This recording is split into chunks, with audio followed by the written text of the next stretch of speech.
Commander Park Ji-hoon stared at the tactical display aboard the Earth Defense Station × New Seoul **. The blue dots representing human ships looked so small compared to the massive red cloud approaching from the outer system. He had seen alien contact scenarios in training simulations, but those always assumed first contact would be peaceful. This was not peaceful. "Sir, we're getting reports from the Mars colonies. Communications," Officer Kim Tae-hyung said, his voice shaking. "The alien ships just opened fire without warning. 3 mining stations are gone." Park Ji-hoon felt his stomach drop. The aliens had bypassed all attempts at communication and gone straight to violence. Captain Lee Min-jung's voice crackled over the comm from her destroyer × Busan Pride **. "Commander, these aren't exploration ships. These are warships, designed for one thing only." The aliens called themselves the Kythera Collective. That much they had learned from intercepted transmissions. Intelligence suggested they were a military empire that had conquered dozens of worlds across this part of the galaxy. Their method was simple and brutal. Overwhelming force, followed by complete subjugation. Dr. Song Hae-jin coordinated the evacuation from Luna Station. Her calm voice guided thousands of civilians to emergency transports as alien plasma beams lit up the night sky. "All civilian craft, maintain current heading. Defense fleet will provide cover." The Kythera ships moved like a dark tide across space. Their plasma cannons reached out with deadly fingers of energy, and wherever they touched, human ships died. The aliens used swarm tactics, sending hundreds of small fighters to overwhelm defense positions while their capital ships moved into bombardment range. Admiral Cho Sung-woo commanded the defense from his flagship × Seoul **. He had fought in 3 different wars during his career, but nothing had prepared him for this. The aliens fought with a cold efficiency that spoke of long practice. They had clearly done this many times before. "All stations, this is Admiral Cho." His voice broadcast across the fleet.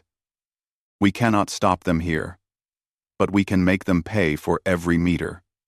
Protect the evacuation transports. Make them remember Earth." The first wave of Kythera fighters slammed into the human defense line. Plasma fire lit up space as both sides exchanged devastating volleys. Human pilots fought with desperate courage, but the aliens had better ships and more experience. One by one, the outer defense platforms fell silent. Park Ji-hoon watched his tactical display as red dots overwhelmed blue ones. The aliens were winning, but they were paying a price. Every human position they took cost them ships and lives. The Kythera had expected quick surrender, not this stubborn resistance. "Sir, incoming transmission from the alien flagship," Kim Tae-hyung reported. "They're demanding immediate surrender." "Put them on screen." The alien commander appeared on the main display. Its face was covered in metallic plates, and its eyes glowed with an orange light. When it spoke, the translation software made its voice sound mechanical and cold. "Humans of Earth, you will cease resistance immediately. Your species will be relocated to serve the collective. Those who continue to fight will be eliminated." Park Ji-hoon stepped forward. "This is Commander Park of the Earth Defense Forces. We reject your demands. Earth will not surrender." The alien's expression did not change. "Then you will be destroyed. We have conquered 47 worlds. Your resistance is meaningless." "Maybe," Park Ji-hoon replied, "but we're going to make you work for it." The transmission cut off, and almost immediately, the alien bombardment intensified. Massive plasma beams reached out from their capital ships, targeting the remaining defense platforms. The space around Earth became a graveyard of twisted metal and dying lights. Captain Lee Min-jung led a desperate charge with the remaining destroyers, trying to buy time for the evacuation transports. Her ships dove into the alien formation, guns blazing. They managed to destroy several enemy vessels before being overwhelmed by return fire. Dr. Song Hae-jin's voice came over the emergency channel. Evacuation complete. All civilian transports are away from the combat zone. But even as the civilians escaped, the military situation grew worse. The Kythera had broken through the main defense line and were advancing toward Earth itself. Their landing craft appeared from the belly of massive carrier ships, heading for the major population centers. Park Ji-hoon began implementing the final protocols. Hidden transmitters across the globe activated, sending detailed intelligence about Kythera tactics and technology to secret bunkers. Underground resistance networks that had been prepared during Earth's previous conflicts came online. "Commander, the defense station is taking heavy fire," reported his tactical officer. "Hull breaches.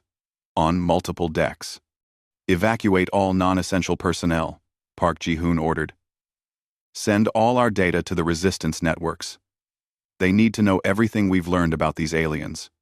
As the Times New Seoul Times shuddered under enemy fire, Park Ji-hoon opened a final communication channel to the scattered human fleet. Ships were retreating toward the outer system, carrying refugees and what remained of Earth's military forces. "This is Commander Park to all human forces. Document everything. Learn everything. Study how they fight, how they think, how they die. The Kythera wanted to make an example of us, to show the galaxy what happens to those who resist them. Instead, we'll make an example of them." The defense station's hull cracked under another plasma bombardment. Emergency lights flickered as atmosphere rushed out through the breach. But Park Ji-hoon continued his transmission. "They think they've conquered Earth today. But Earth is more than a planet. Earth is an idea. Earth is the belief that people should be free to choose their own destiny. That idea doesn't die when cities fall or when ships burn. That idea lives in every human heart, on every world, where our people have gone." The Kythera landing craft descended toward Earth's cities like falling stars. Alien soldiers prepared to establish their occupation. They expected broken resistance and quick submission. They had no idea that humanity's real war was just beginning. As the Times New Seoul Times died around him, Park Ji-hoon smiled grimly.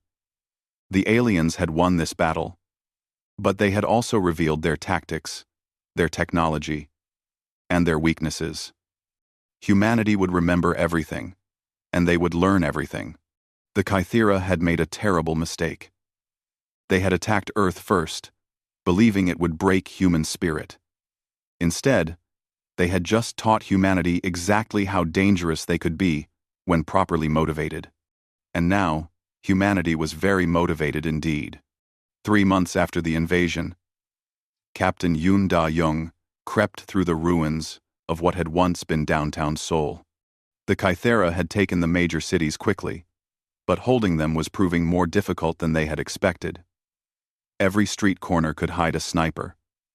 Every building basement could contain a bomb. The aliens had followed their standard occupation procedure.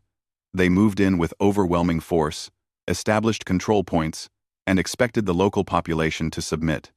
It had worked on 47 other worlds. It was not working on Earth. Yoon Da-young pressed herself against a broken wall as a Kythera patrol passed by. Their metallic armor clinked softly as they moved, and their orange eyes swept the ruins for signs of resistance. They carried plasma rifles that could burn through concrete, but they moved nervously. Earth was not giving them the easy victory they had expected. In the abandoned subway tunnels beneath the city, Dr. Jang Mi-kyung worked by the light of a small hand lamp. She had managed to recover pieces of a destroyed Kythera fighter and was carefully taking them apart to understand how they worked. Every component was catalogued. Every design principle analyzed. "Their technology is advanced, but it's not magical," she whispered to her assistant. "They use plasma containment fields for their weapons, but the field generators have a specific resonance frequency. If we can match that frequency with an opposing signal above ground," the Kythera were growing frustrated. General Thaxmore stood in what had once been Seoul City Hall, now converted into the occupation headquarters. His orange eyes glowed brighter when he was angry, and lately, they rarely dimmed.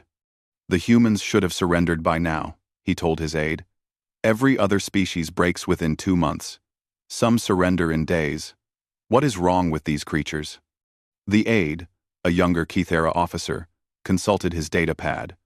Sir, our losses are 3 times higher than predicted. The humans use tactics we have not encountered before. They adapt constantly, changing their methods when we counter them. Thoxmore's armored hand struck the desk with a metallic ring. Then, we increase pressure. Begin reprisal actions against civilian areas. That always breaks resistance. 33rd. Likes. But the reprisals had the opposite effect. Each harsh action by the Kythera only strengthened human determination and provided more intelligence about alien psychology. Sergeant Bei Su-jin led a resistance cell in Busan and discovered that the aliens followed very rigid protocols. They responded to certain situations in predictable ways. They're like machines, she explained to her team as they planned their next operation. They've conquered so many worlds that they think they know every possible response, but they've never fought humans before. In orbit above Earth, communications expert Lim Jae-sung had managed to establish contact with something the Kythera didn't know existed. On 17 different worlds that the aliens had conquered over the past 50 years, there were human communities. Small groups of humans who had been taken from Earth exploration ships or mining colonies and relocated to serve the collective. This is amazing, Lim whispered into his hidden transmitter. You've been watching them for decades. The voice that came back was older, weathered by years of careful observation. We learned to keep quiet and pay attention. The Kythera think we're just useful slaves, so they ignore us. We've been documenting their weaknesses for 30 years. Professor Han So-young worked in a laboratory hidden beneath the ruins of Seoul National University. Her team had been analyzing everything they could learn about Kythera biology and technology. They had made some interesting discoveries. Their plasma weapons are very powerful, but they have a cooling cycle, she explained to the resistance leaders during a secret meeting. For exactly 2.3 seconds after each shot, the weapon cannot fire again. Their armor is strong against energy weapons but has weak points at the joints. And most importantly, their command structure is completely hierarchical. What does that mean? Asked Yoon Da-young. It means they can't adapt quickly to new situations. Orders have to go up the chain of command and then back down. If we can disrupt their communications or eliminate key officers, entire units become paralyzed. The resistance network grew stronger each week. Hidden transmitters carried coded messages between cells across the globe. The Kythera monitored communications, but they were looking for obvious military traffic. They didn't notice the cooking recipes that contained attack coordinates or the music files that carried weapons specifications. In the asteroid belt, the survivors of the Earth Defense Fleet were not idle. Commander Park Ji-hoon had survived the destruction of his station and now worked with engineer No Ye-jin to build something the aliens would never expect. Hidden among the rocks and ice, human workers constructed new ships using lessons learned from captured Kythera technology. We can't build ships like theirs, No Ye-jin explained as she supervised the construction. But we can build ships that are better suited for how humans fight. More maneuverable, harder to detect, and equipped with weapons designed specifically to exploit Kythera weaknesses. On Earth, the Resistance learned to think like their enemies. They studied every aspect of Kythera behavior, from their tactical patterns to their psychological responses. Dr. Song Hae-jin had become humanity's leading expert on alien psychology, and her insights were shared across the entire Resistance network. They're overconfident, she reported during a secure transmission. They've won so many easy victories that they can't imagine losing to a primitive species like us. That overconfidence makes them careless. They don't take proper precautions because they don't think we're a real threat. As the months passed, the Resistance evolved from desperate survivors to a coordinated fighting force. Every human on Earth became part of the network, whether they carried weapons or simply observed alien movements and reported them. Children learned to recognize Kythera vehicles and troop movements. Elderly civilians memorized patrol schedules and reported them to resistance cells. The aliens began to realize that something was wrong. Their casualties continued to mount, and human resistance showed no signs of weakening. In fact, it seemed to be getting stronger and better organized. Captain Lee Min-jung, who had survived the space battle and made it to Earth, coordinated with resistance cells to plan larger operations. Her naval experience proved valuable in organizing the scattered groups into an effective fighting force. "The key is patience," she told a gathering of cell leaders. "We can't defeat them in open battle yet, but we can learn everything about them while we prepare for the day when we can." That day was coming sooner than the Kythera realized. In hidden bases across the solar system, humanity was preparing something unprecedented. They would not simply drive the aliens from Earth. They would ensure that the Kythera could never successfully attack another innocent world. The aliens had chosen the wrong species to make an example of. They were about to learn that humans had a very different idea about who should serve as an example to the galaxy. 5 years had passed since the Kythera first attacked Earth. Captain Park Ji-hoon stood on the bridge of the Times, Incheon Rising, *, a ship that represented everything humanity had learned during those long years of suffering. Built in secret asteroid facilities, it looked nothing like the old Earth defense ships. This vessel was sleek, fast, and deadly in ways the aliens had never imagined. "Status report," Park Ji-hoon commanded. "All systems green, sir," replied Engineer No Ye-jin from her station. "The new plasma dampening fields are working perfectly. Kythera sensors won't detect us until we're right on top of them." The bridge crew was small but efficient. Each person represented thousands of hours of training and preparation. They had studied their enemy for 5 years, and now they were ready to put that knowledge to work. Commander Lee Min-jung led the strike fleet from her flagship Times Seoul Vengeance *. 12 ships moved through space like hunting wolves, approaching a Kythera supply convoy that thought it was safely hidden in the outer reaches of the Tau Ceti system. "Remember, we hit hard and fast." Lee Min-jung's voice crackled over the secure comm channel. "Gather what intelligence we can, destroy what we must, and retreat before reinforcements arrive. We're not trying to win a glorious victory here. We're gathering information and weakening their supply lines." The Kythera convoy consisted of 3 heavy cargo ships escorted by 2 cruisers. In the old days, such a force would have been impossible for humanity to challenge. But these were not the old days, and humanity was no longer the same species that had been caught by surprise 5 years ago.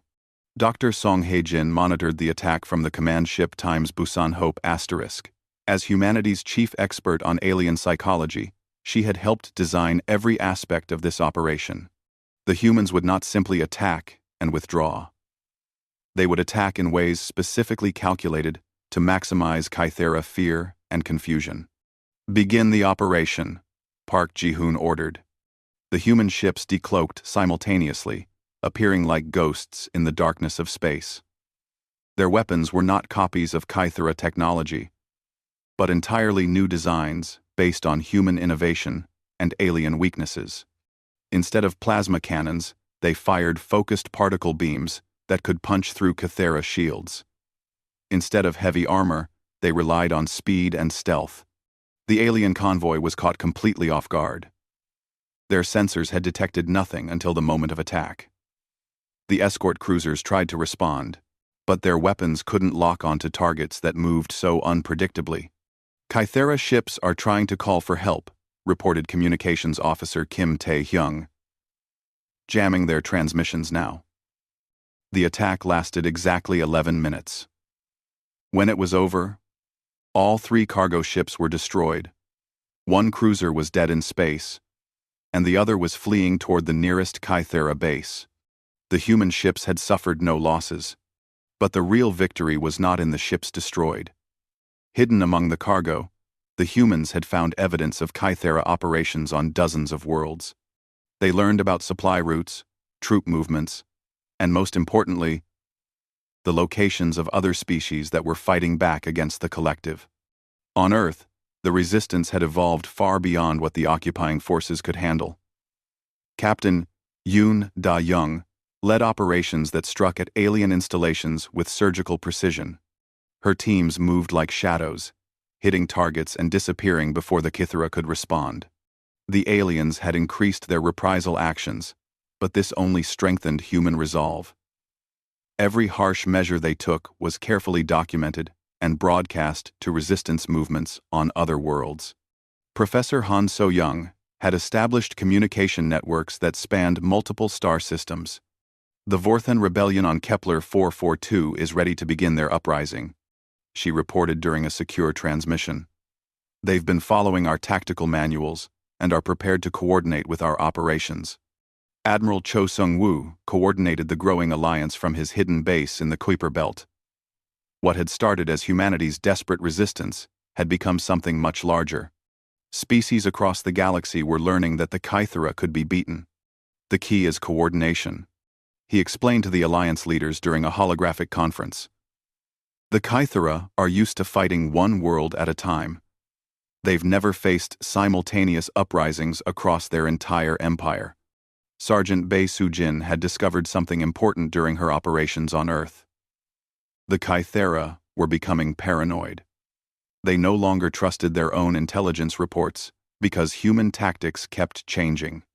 Their rigid command structure, which had been their strength, was becoming a weakness. They're second-guessing every decision, she reported to Resistance Command.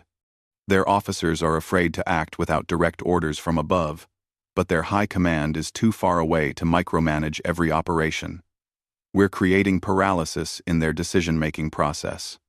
Dr. Jang Mi-kyung had made breakthrough after breakthrough in her hidden laboratory. Human technology was now superior to Kithara designs in several key areas. More importantly, she had developed manufacturing techniques that allowed rapid production of advanced weapons and equipment.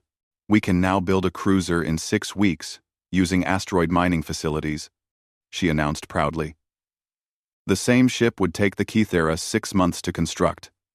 Our industrial capacity is becoming our greatest weapon. The Kithara High Command was beginning to realize they had a serious problem. Reports from across their empire told the same story. Worlds that had been pacified for years were rising in rebellion. Supply convoys were being destroyed by unknown attackers. Their forces were being stretched thin across dozens of simultaneous conflicts. General Thaxmore stood before the collective council, his orange eyes dimmed with worry. The human resistance was supposed to be crushed years ago. Instead, it has spread like a plague across our empire. They are teaching our slaves to fight back. The council leader, an ancient Kithara whose metallic plating had turned almost black with age, studied the reports. How is this possible? We have conquered 47 worlds. No species has ever mounted this level of resistance. The humans are different, Thaxmore admitted reluctantly. They learn from defeat, they adapt constantly, and they seem to care more about protecting others than protecting themselves. Communications expert Lim Jae-sung was coordinating with human communities on 17 different worlds. These groups, once thought to be lost forever, had become invaluable intelligence assets.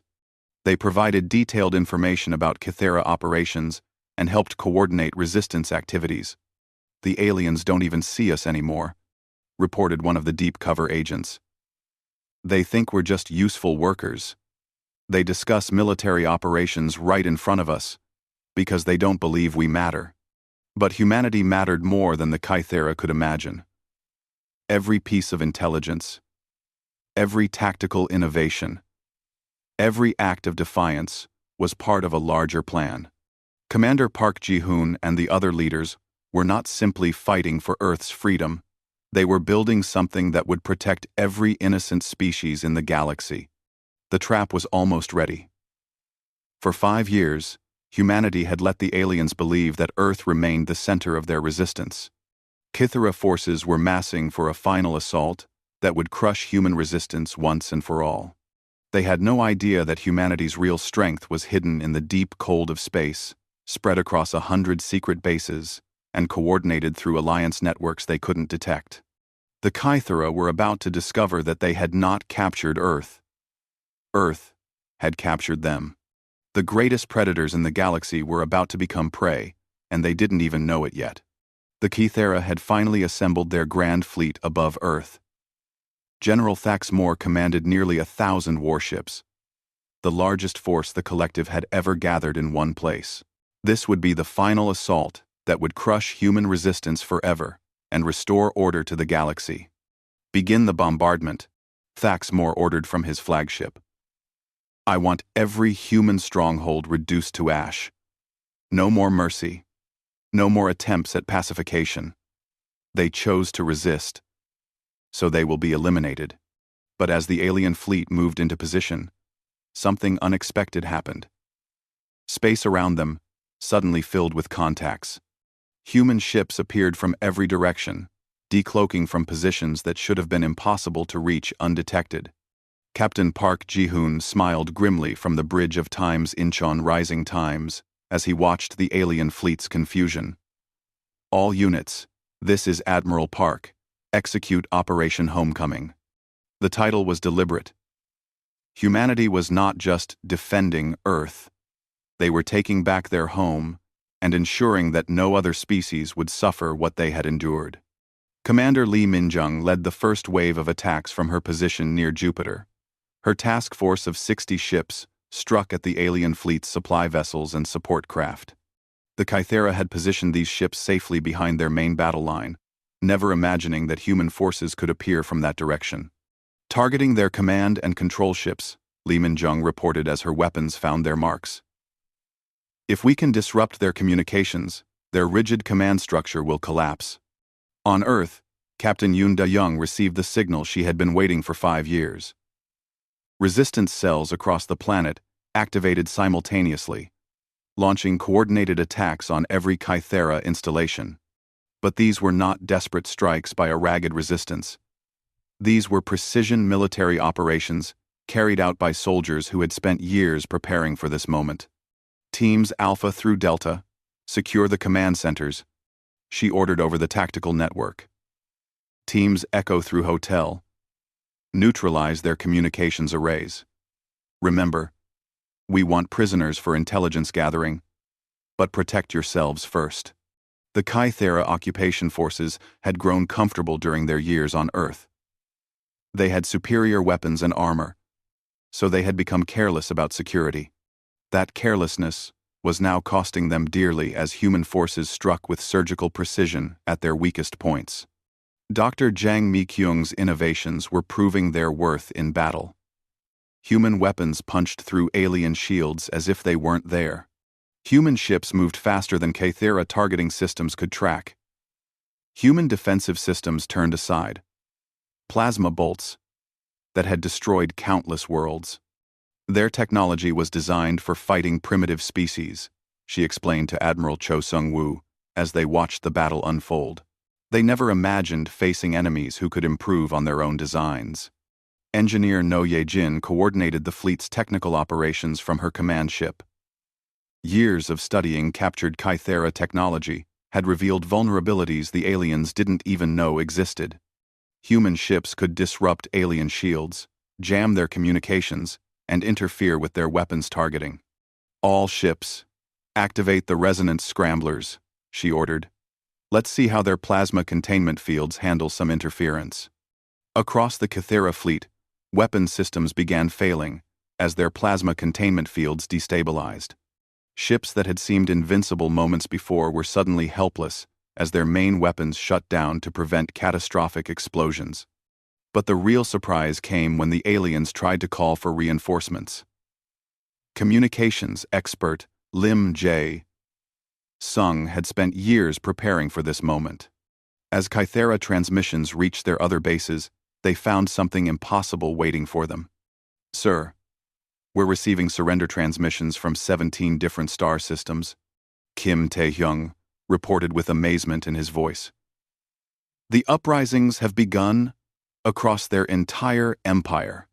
The coordinated rebellion was unprecedented in galactic history. On world after world, species that had been enslaved by the Kythera rose up simultaneously. They used human tactics, human weapons designs, and human coordination methods. The collective's empire was collapsing from within. Sergeant Bei Su-jin led her strike team through the corridors of what had been Kythera headquarters on Earth. The aliens were retreating in disorder, their command structure completely broken. Years of careful observation had taught humanity exactly how to disrupt alien decision-making processes. "Secure that data core," she ordered her team. "We need every bit of intelligence about their remaining forces and bases." Dr. Song Hae-jin monitored the psychological aspects of the battle from the fleet command ship. Her years of studying Kythera psychology had prepared her for this moment.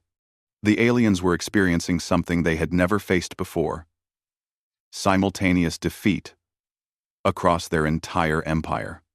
"They're in complete psychological shock," she reported to Admiral Park. Their entire worldview was based on being the superior military force in the galaxy. They have no mental framework for dealing with this level of defeat. Professor Han So-young coordinated the intelligence network that spanned the galaxy. Reports came in from dozens of liberated worlds as the Kythera Empire crumbled. Species after species was throwing off their chains and joining the fight against their former masters. "The Zephyrians have secured their home system," she reported. "The Altarian Rebellion has taken control of the Kythera mining operations in their sector. Even the Vorthan, who were conquered 50 years ago, have risen up and driven out their occupiers." General Thaxmore stood on his flagship bridge, watching his empire die. The massive fleet he had assembled to crush humanity was being systematically destroyed by forces that appeared and disappeared like ghosts. His communications were jammed, his supplies were cut off, and his subordinates were reporting disasters from every corner of space. "How is this possible?" he demanded of his tactical officer. "Where did they get so many ships? How did they coordinate across such distances without us detecting it?" 9. The tactical officer's orange eyes were dim with fear. "Sir, our intelligence services never detected the full scope of their preparations. They appear to have been planning this for years while we focused on the resistance on Earth." Above Earth, the space battle was reaching its climax. The Kythera fleet was trapped between converging human forces and had no way to retreat. Their formation was breaking apart as ship after ship fell to human weapons. Admiral Cho Seung-woo opened a communication channel to the surviving alien vessels. "This is Admiral Cho of the Human Defense Forces and the Galactic Liberation Alliance. I call upon you to surrender immediately. Your empire is finished, and further resistance will only result in more unnecessary deaths." Some Kythera ships began powering down their weapons. Others tried to fight to the end, but they were overwhelmed by the coordinated human assault. The species that had seemed invincible was learning what it felt like to be on the receiving end of overwhelming force. On Earth, the liberation was swift and decisive. Kythera forces that had ruled the planet for 5 years were defeated in a matter of hours. The resistance had prepared for this moment with meticulous care, and their planning showed in the efficiency of their victory. Captain Yoon Da-young stood in the ruins of Seoul as the last alien stronghold fell. 5 years of occupation were finally over. But the war was far from finished. Earth was just the beginning. Humanity had learned that there were innocent species throughout the galaxy who needed protection from predators like the Kythera. The real work was just beginning. The Kythera home system of Taklon was a fortress among the stars. Massive defensive platforms surrounded the planet like metallic moons, each one capable of destroying an entire fleet. The collective had retreated here for their final stand, gathering the remnants of their once mighty empire behind impregnable defenses. Admiral Park Ji-hoon stood on the bridge of his flagship Times, Seoul Eternal Times, and studied the tactical display. The Allied fleet stretched across space like a constellation of hope. Ships from dozens of liberated worlds flew alongside human vessels, united in their determination to end the Kythera threat forever. Admiral, the Zephyrian contingent is reporting ready, Communications Officer Kim Tae-hyung announced. The Altarian squadrons are in position on our starboard flank. The Vorthan heavy cruisers are moving to support position. Park Ji-hoon nodded. The galaxy had learned to work together in ways that would have been impossible before humanity's resistance. Species that had never met before the Kythera invasion now fought side by side, sharing technology and tactics developed through years of desperate struggle. Commander Lee Min-jung approached from her tactical station. Sir, we could blockade the system and starve them out. Their defensive positions are strong, but they can't break out against our combined fleet. No, Park Ji-hoon replied firmly. A blockade could take years, and during that time, they might develop new weapons or find ways to strike at innocent worlds. We end this now, completely and permanently. Dr. Song Hae-jin had spent weeks analyzing Kythera psychology in preparation for this moment. They're expecting us to try to overwhelm their defenses with brute force, she explained during the final briefing. That's how they would attack such a position. But we're not going to fight like Kythera. The assault began not with massive bombardment but with something the aliens had never encountered. Engineer No Ye-jin had developed a new type of weapon based on years of studying Kythera technology. Instead of trying to destroy their defensive platforms, human forces would turn them into liabilities. Deploying resonance mines, she reported as specially designed devices spread throughout the system. Their own plasma conduits will become weapons against them. The Kythera defensive platforms were connected by massive energy transmission systems that powered their weapons and shields. When the human resonance mines activated, those same energy systems became conduits for disruption fields that spread throughout their entire network. Their defensive grid is destabilizing, reported Dr. Jang Mi-kyung from her analysis station. The resonance cascade is spreading faster than their systems can compensate. One by one, the mighty defensive platforms went dark as their own power systems turned against them. The fortress that was supposed to protect the Kythera homeworld was becoming a trap. General Thaxmore watched in horror from the planet's surface as his defenses collapsed. Impossible, he whispered. No one has ever penetrated the Thaklan defensive grid. Artha. Impossible. Impossible. Sir, his aide reported with fear in his voice. The human fleet is broadcasting a message. Admiral Park Ji-hoon's image appeared on screens across the Kythera homeworld. His face was calm and determined as he spoke to the species that had brought such suffering to the galaxy. People of the Kythera Collective, this is Admiral Park of the Galactic Liberation Alliance. Your empire is finished. Your fleets are destroyed. Your worlds are liberated. And your leaders have led you to ruin. But this does not have to end in the destruction of your species. The transmission continued as human and allied ships moved through the disabled defensive grid. We offer you a choice that you never offered your victims. Surrender now, accept judgment for your crimes, and your people will be allowed to live in peace. Continue to resist, and you will face the same fate you brought to so many innocent worlds. On the planet below, millions of Kythera civilians watched the alien fleet approach their world. For generations, they had been told that their empire was invincible, that their military would protect them from any threat. Now, they realized that their leaders had doomed them with their endless aggression. Captain Yoon Da-young led the first landing force to reach the planet's surface. Her troops moved carefully through the streets of the capital city, prepared for desperate resistance. Instead, they found crowds of Kythera civilians emerging from their homes with improvised white flags. They're surrendering, she reported with amazement.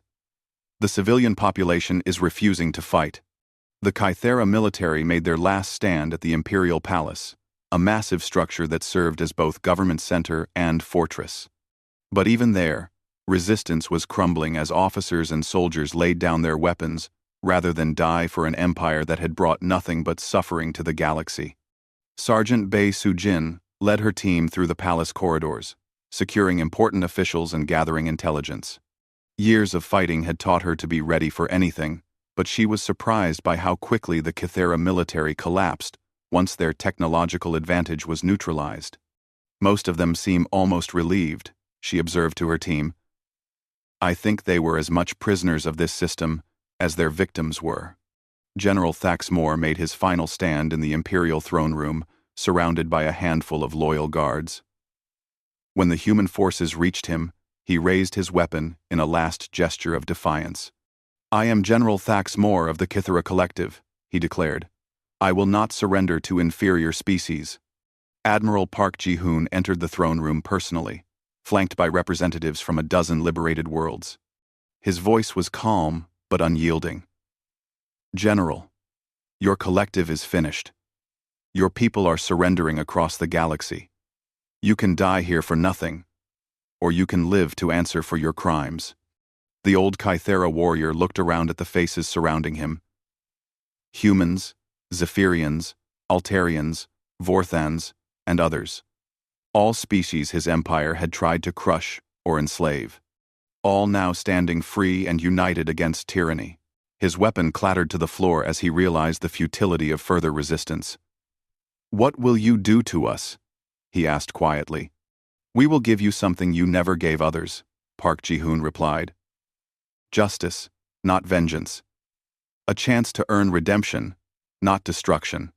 With the fall of the Kythera homeworld, the great empire that had terrorized the galaxy for centuries came to an end. But humanity, and their allies, did not stop there.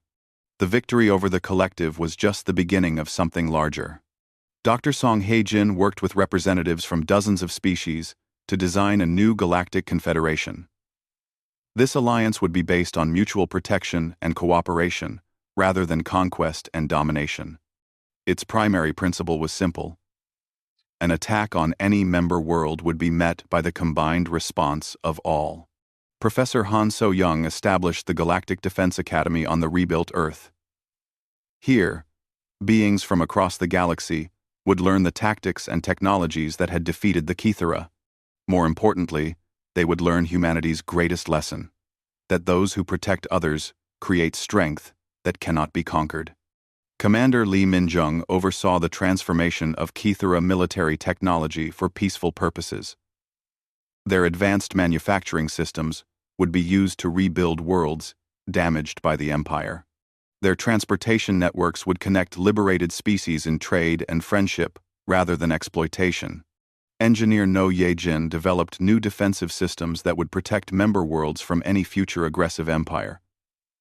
The galaxy would never again be defenseless against species like the Kythera. Communications. Expert Lim Jae-sung established networks that connected every world in the Confederation. These systems ensured that no species would face aggression alone, and no cry for help would go unheard. Years later, Admiral Park Ji-hoon stood before a graduating class at the Galactic Defense Academy. The students represented dozens of species, all learning to work together as humanity had taught them. The Kythera made a mistake when they attacked Earth, he told the young beings before him. They thought they were making an example of humanity to show the galaxy what happens to those who resist them. Instead, they taught us something more valuable, that ordinary people can accomplish extraordinary things when they refuse to let others suffer. He looked out at the faces watching him, seeing the hope and determination that had spread across the galaxy since humanity's darkest hour. Earth's greatest victory was not defeating our enemies, he continued. It was creating a galaxy where such enemies can never again threaten innocent life. You are the guardians of that future. Never forget that the strongest shield is the one that protects others. The Academy motto was engraved above the main entrance in the languages of every member species. Never again. Not just for humanity, but for any species facing extinction or enslavement. The Kythera had wanted to make an example of Earth. Instead, Earth had become an example for the galaxy. Proof that those who stand together for justice cannot be conquered by any force in the universe.